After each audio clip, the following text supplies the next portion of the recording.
অল্প একটু লবণ মিশিয়ে নেব। ডিমেও অল্প একটু লবণ দিয়ে দিচ্ছি। ভালো করে গোলাতে হবে।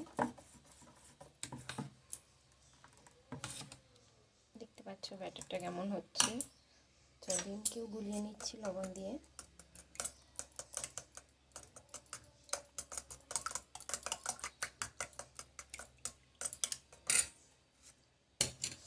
পেঁয়াজগুলোকে কুচি কুচি করে নেব।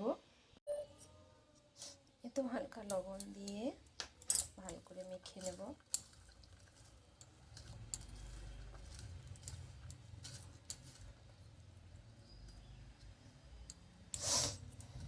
তো আমার সব রেডি হয়ে গেছে। এবার আমি ধোসা বানাবো।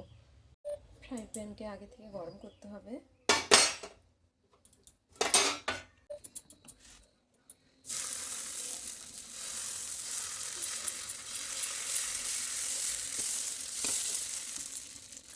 পেঁয়াজ কাঁচা লঙ্কা দিয়ে দিলাম।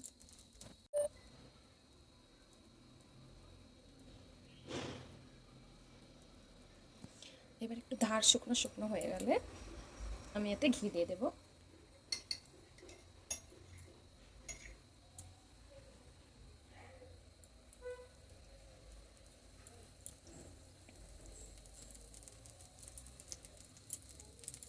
যেহেতু ডিম দেওয়া হবে তাই একটু ঘি বেশি দিলাম, 1/2 চামচ মতো।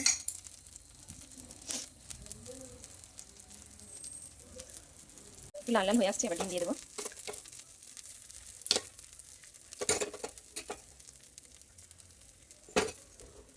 ভালো করে ঘুরিয়ে নেব।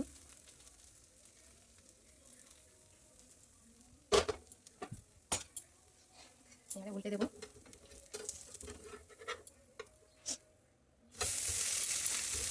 কত সুন্দর ধোসা হয়েছে।